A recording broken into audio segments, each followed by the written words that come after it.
Spring 1945. The war was still alive, but barely breathing. In the west, the once mighty German army was retreating across its own homeland, not in disciplined order, but in exhausted fragments. The wind carried the scent of damp soil, smoke, and something faintly sweet, the smell of apple blossoms blooming over fields cratered by artillery shells. Near Aachen, in the ruins of a former schoolhouse now serving as a field hospital, a handful of young German women in Red Cross armbands moved like ghosts through corridors lit by candles and fear. They were not soldiers, but they had been at the front longer than most men still standing. One of them, a 21-year-old nurse with straw-blonde hair pinned beneath her cap, rinsed her hands in a basin of muddy water. The soap had run out months ago. Her fingers smelled faintly of iodine and iron. She whispered a prayer for the boy on the cot before her, a Luftwaffe radio operator, maybe 18, his breath rattling, his uniform soaked in blood and rain. Around her, the others worked in silence, their movements measured, methodical, stripped of hope but still driven by duty. In their eyes, a single question lingered: what happens when the world you served disappears overnight?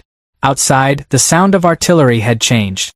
It was no longer the long, confident thunder of German guns, but the dull, advancing heartbeat of the American front. 4 days, they had heard it draw closer, the whine of shells, the distant hum of jeeps, the alien rhythm of English voices on portable radios. Rumors slipped through the walls like smoke. That Hitler was hiding, that Berlin would soon fall, that the Americans treated prisoners well. Some said they gave captured Germans chocolate. Others laughed bitterly at that. No one had tasted sweetness in years. In the courtyard, snowmelt trickled through shattered tiles, forming small silver pools. A German officer stumbled in, mud to his knees, his arm in a sling. "They're here," he said simply. The nurses froze.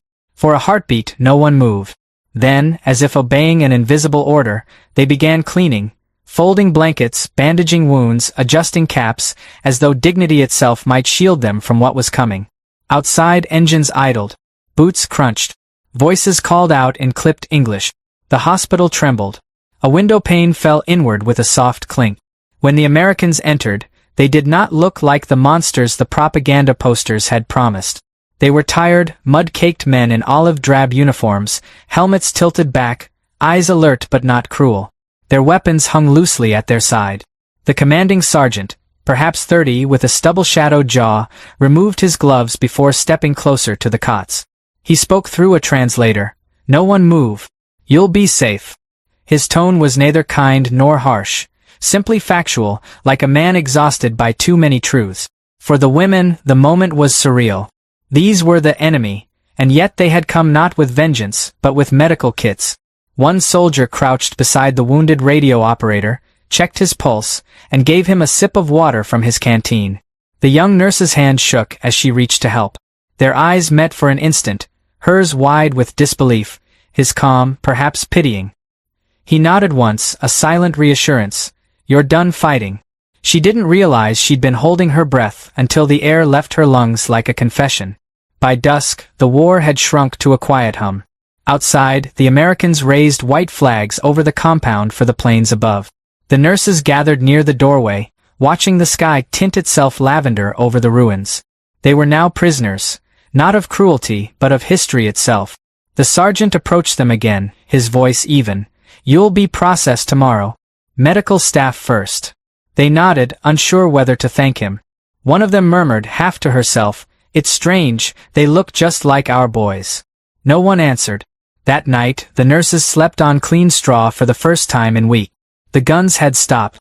Only the wind moved through the broken windows, carrying the faint sound of an American harmonica somewhere beyond the walls. One woman, older than the rest, a former matron from Cologne, whispered into the dark that she could smell bread baking. The others laughed softly, thinking it was a dream.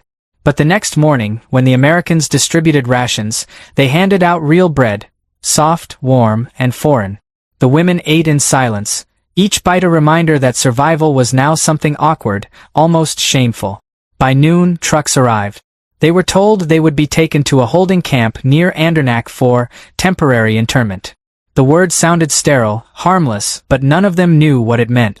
They packed what little they had, letters, rosaries, scraps of fabric. The young nurse tucked a photograph of her family into her apron.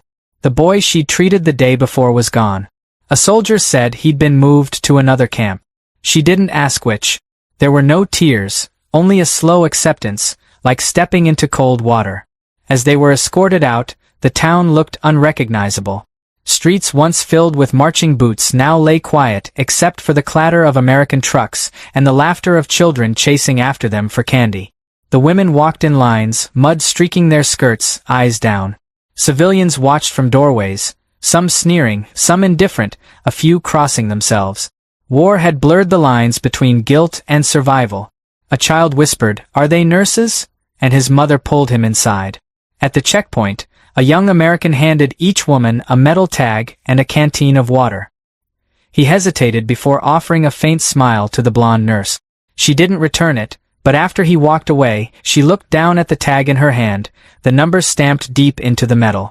It glinted in the sunlight like a small promise that she still existed.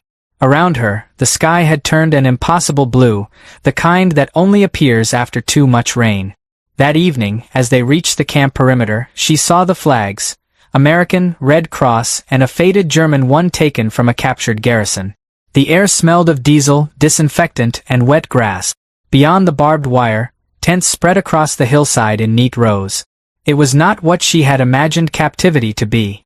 Men in clean uniforms stood guard, but there was no shouting, no blows, only quiet efficiency. The women were told they would receive food, water, and medical check. They nodded, uncertain whether to believe. One of them whispered that she'd heard the Americans gave their prisoners blankets. Another said, and soap. Real soap. The word hung in the air like a distant echo of civilization itself. The nurse lifted her eyes toward the horizon, where the last traces of daylight brushed against smoke rising from the town they had left behind. Her stomach twisted, not from fear, but from the ache of finally stopping after running for so long. She thought of her hands, still stained with dried blood, and wondered when she would feel clean again. As night fell and the camp gates closed behind them, a faint breeze carried something unexpected through the air, something soft, unfamiliar, almost sweet. She turned her head slightly, catching it for a moment before it vanished. It smelled, impossibly, like flowers, and though she couldn't be sure, she thought it came from inside the camp. Morning light fell over the Andernach hills like a soft gold veil. Dew sparkled on the barbed wire as mist drifted between the rows of tents. The war was officially over, but the air still trembled with its ghost. Inside the women's section of the POW camp, 50 German Red Cross nurses woke to the metallic clang of the breakfast bell. Some blinked toward the rising sun, uncertain whether to feel relief or humiliation. They had surrendered their freedom, but not their humanity, at least, not yet. The young nurse with the straw-blonde hair from Aachen rubbed her arms against the cold. Her uniform had been scrubbed so often it was nearly white. The American guards were brisk, efficient, almost polite, but their language, their posture, their laughter at the gates made everything feel foreign. When the women lined up for rations, steam from tin pots mingled with the scent of burned coffee and boiled potatoes. It was edible, even generous by wartime standards, but her mind clung to something simpler. Clean water. Soap. To wash away months of grime and guilt. That afternoon, supply trucks rattled into camp. Crates marked U.S. Army Quartermaster Hygiene were unloaded near the medical tent. The guards opened them carefully, pulling out bars wrapped in waxed paper. Pale yellow, stamped with English letters the women couldn't read. The sergeant in charge barked a few short orders, then nodded to the translator. Issue one per person. They'll need it. The translator, a Swiss Red Cross worker, smiled faintly. They'll remember this, he said. When the first bar was handed out, no one moved. The women looked at it as though it were gold. The blonde nurse held hers to the light, studying the faint embossing, palmolive. The color reminded her of butter in springtime. She lifted it to her face and inhaled. The scent struck her like a memory she'd forgotten she had. Flowers after rain, linen hung in sunlight, childhood before uniforms. Tears pricked her eyes.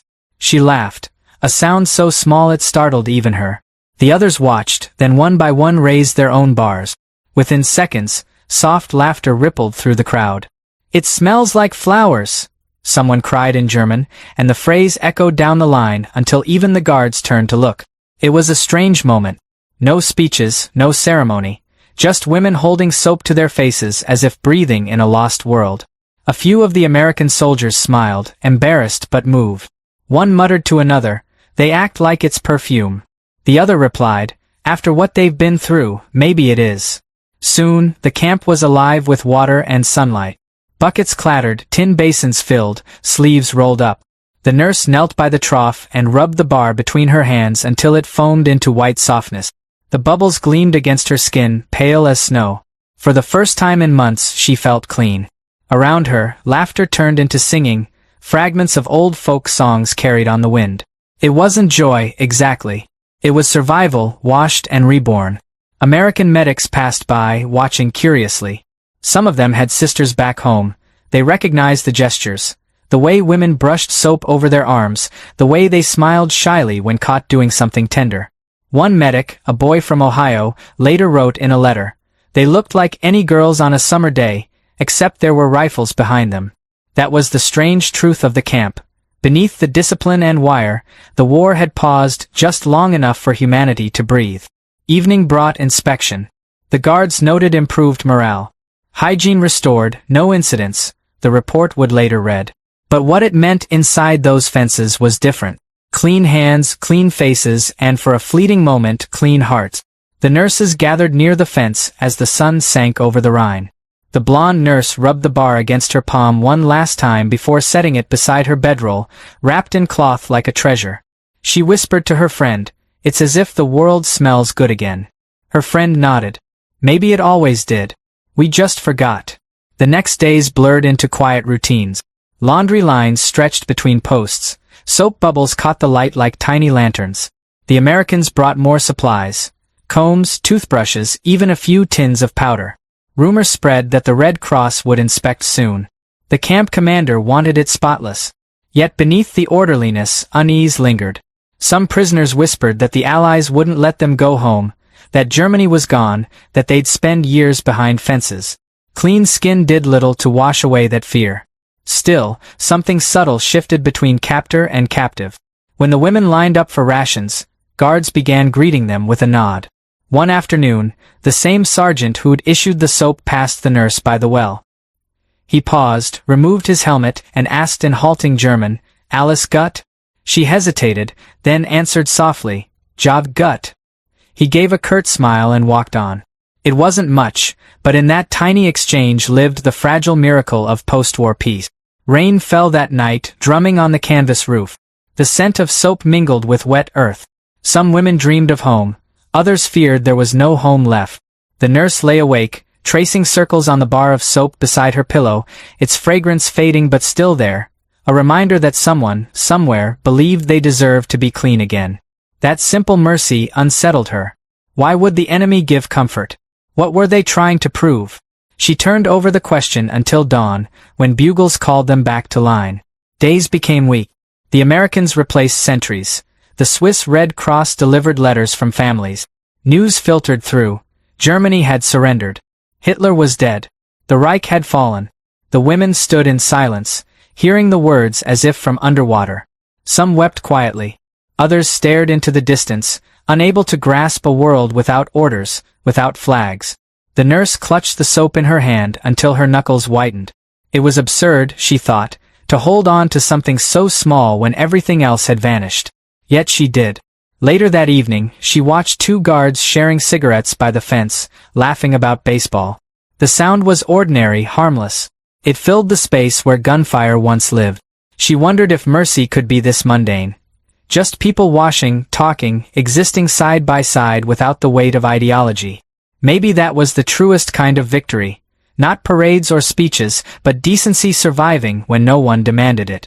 At sunset, a Red Cross truck arrived with more crates. The soldiers unloaded them quickly. More soap, more supplies. One bar fell into the mud near the nurse's feet. She picked it up, wiped it clean, and saw a faint imprint of flowers pressed into the paper wrapper. She smiled, then looked toward the gate where the guards stood silhouetted against the dying light. For a heartbeat, she imagined walking beyond that fence, carrying the scent of lavender into the world again. But the whistle blew, and the gates closed for the night. In the dark, she held the soap close and whispered a single thought, half prayer, half promise. That someday when she was free she would tell someone about this, how even in captivity, kindness had a fragrance. The air around her was quiet except for the rustle of tents and the faint sweetness drifting from the wash area. Tomorrow, the Americans said, they would be moved east to another camp. She didn't know what awaited them there. But as she breathed in the last trace of that delicate scent, she realized it no longer smelled just of flowers. It smelled, impossibly, of forgiveness. Rain came to the camp like an old song, soft at first, then steady, seeping into the earth and into every canvas seam. The nurses woke to the scent of damp soil and the rhythmic drumming on their tent roof. Days had blurred together, stitched by routine and silence, but the rain broke it apart. It softened the edges of the fences, dulled the metallic smell of wire and rust, and made the camp seem, for a few hours, almost human. The blonde nurse sat by the entrance flap, her bar of soap wrapped carefully in cloth beside her. It had become more than a thing. It was proof that something gentle could exist in the ruins of war. The women had been moved to a smaller section of the camp now, near the infirmary. Their work, helping to treat sick and injured German prisoners, had earned them small privileges. Cleaner quarters, longer walks, conversation with the guards. Yet those freedoms carried unease. They were still prisoners, their lives dictated by whistles, schedules, and watchtowers. The Americans were not cruel, but they were distant, disciplined. Their kindness was a wall of its own, polite but impassable. One wrong word, one gesture of pride, could shatter it. Everyone knew that. The camp's infirmary smelled of iodine, sweat, and rain-soaked wool. The nurse moved through rows of stretchers, tending to wounded men who had once worn the same uniform as her brothers. Some had been officers, others mere conscripts. Now all were stripped of rank. One of them, a boy of 16 with fever-flushed cheeks, clutched her wrist as she tried to change his bandage. "Do they hate us?" he whispered. She hesitated, glancing toward the American medic nearby, a tall man with kind eyes who was checking supplies. "No," she said softly. "Not all of them." The boy released her hand, his breathing easing. When she looked up again, the medic was watching her. He nodded once, as if to say he understood. That evening, the rain stopped. Puddles reflected the barbed wire like tangled stars. A few guards shared cigarettes near the gate, the orange glow of their embers flickering in the dusk. The women gathered in small clusters, mending clothes, humming tunes that once belonged to dances and peacetime kitchens. The nurse sat apart, scrubbing her hands in a basin of cloudy water. The soap had worn down to a thin oval, smooth as a river stone. She didn't use it often. She was afraid of losing it entirely. Across the fence, one of the guards waved to her, a young man no older than 20. He mimed washing his hands, grinning. She blinked, uncertain whether to smile back, but did. It was the first time she'd smiled at an American. As weeks passed, small gestures began to fill the gaps between enemy lines.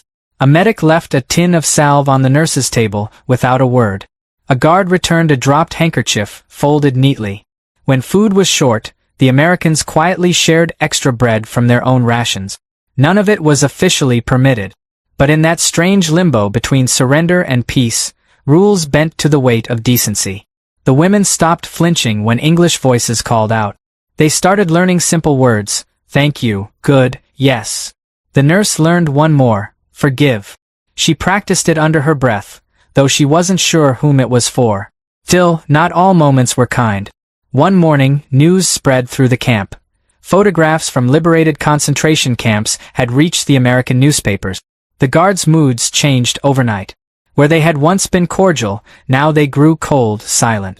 One tore down the laundry line that had crossed too near the outer fence. Another barked at a woman for lingering by the gate. The nurse sensed the shift like a chill in the wind. She didn't know what the photographs showed, only that they made the world heavier. The Americans looked at them differently after that, not as nurses or prisoners, but as faces of something too vast to name. Days later, the medic who had nodded at her in the infirmary came again, his expression distant. He spoke to her through the translator, asking about supplies. When their eyes met, she saw conflict in his, disbelief, sorrow, and a kind of reluctant respect. "You didn't know," he said quietly, more to himself than to her. She shook her head, unsure whether he meant the camps or the war itself. He turned away before she could answer. That night, she couldn't sleep. Rain returned, heavier this time, washing the earth into rivulets that glowed faintly under lightning. She whispered to the dark, "We didn't know." The words felt too small against the noise of the storm. The next morning, the Americans reopened the infirmary gate. The medic was there again, this time offering gloves and gauze. He didn't speak, but when she reached for the supplies, their fingers brushed. For a moment, they looked at each other, not as victors and vanquished, but as two human beings suspended between guilt and grace. Then he pulled back, clearing his throat. "You do good work," he said in halting German. She nodded, replying in English, "You too." The simplicity of it made him smile faintly before he walked away. She watched him go, the word forgive echoing in her mind like a fragile bridge no one had yet dared to cross. As summer deepened, the camp transformed. Grass grew between the barrack. Wildflowers pushed through cracks in the path. The women planted small gardens outside their tents, tomatoes, marigolds, lavender. The nurse tended hers carefully, watering it from the same bucket she used to wash. The air began to smell faintly of earth and green things, mingling with the fading scent of her soap. One afternoon, she caught sight of the medic watching from afar. She held up a sprig of lavender, smiling shyly. He raised his hand in greeting but didn't approach. Even kindness, it seemed, had borders. Letters began to arrive, some from home, some returned unopened. One nurse received word that her village no longer existed. Another learned her fiancé had died in a Soviet camp. The nurse from Aachen received nothing at all. She started writing her own letter instead, not to anyone living, but to herself. A confession of what she had seen, what she hadn't stopped, what she wished she could forget. "I will remember the smell of flowers," she wrote, because it was proof that we were still human. When she finished, she tucked it inside the wrapper of her soap and hid it beneath her cot. By August, whispers spread that some prisoners would be released soon. The Americans had begun repatriation lists. Hope crept back in like sunlight through torn fabric. But for many, including the nurses, there was hesitation. What waited beyond the fences? A broken homeland, suspicion, maybe worse. Inside the camp, they had found a fragile peace. Outside it lay a country they no longer recognized. On the last night before inspection, the nurse stood by the fence, staring at the river. Fireflies drifted above the grass, their glow soft and uncertain. She thought of the medic, of the boy who'd asked if they were hated, of her own hands, once trembling, now steady. The war had taken almost everything, but not that small steadiness. Not yet. A guard's voice called lights out. She turned toward the tents, the air heavy with lavender and damp earth. In her pocket, the bar of soap was now just a sliver, worn thin but still fragrant. She closed her fingers around it, breathing deeply as the night settled in. Tomorrow, she might learn her fate. But tonight, surrounded by wire and watchtowers, she felt something she hadn't in years. A quiet certainty that being clean was not just of the body, but of the soul. Somewhere in the dark, an American harmonica began to play, slow and mournful. She listened until sleep claimed her, not realizing that by dawn, the gates would open, not for punishment, but for something far more complicated, mercy. Summer 1945 arrived quietly, as if unsure it had permission to exist. The war was over, but the silence that followed was heavier than gunfire. At the Andernach camp, wildflowers grew tall along the wire fences, softening their outlines. The river shimmered nearby, carrying pieces of the old world downstream. For the women within the camp, time had slowed into a rhythm of waiting, waiting for news, for release, for something resembling forgiveness. The nurse from Aachen woke before dawn each day, her cot pressed against the tent wall. The soap she kept wrapped in cloth was nearly gone, its scent faint but persistent. Each morning she lifted it to her nose, as if testing whether mercy could fade. By July, the Americans had begun repatriating the first groups of prisoners. Trucks lined up along the dirt road outside the compound, their canvas tops flapping in the breeze. Women whispered to one another, wondering whose names were on the list. Some wanted to go home, others feared what home had become. The nurse felt both. She dreamed of her mother's kitchen, the smell of bread and clean linen, but in the dream, the house was always empty. When the Red Cross officer finally read her name aloud, she felt her knees weaken. She had longed for this moment, yet now it filled her with unease. Freedom was a word that no longer felt safe. The morning of departure was warm and gold. The women lined up with their few belongings: blankets, letters, keepsakes. The nurse's bundle was small: a comb, her photograph, the sliver of soap wrapped carefully in handkerchief fabric. At the gate, an American medic stood with a clipboard, his sleeves rolled up, his face tanned from months in the field. It was the same man she had worked beside in the infirmary. When she stepped forward, he looked up. For a moment, neither spoke. Then he reached into his pocket and pulled out something wrapped in brown paper.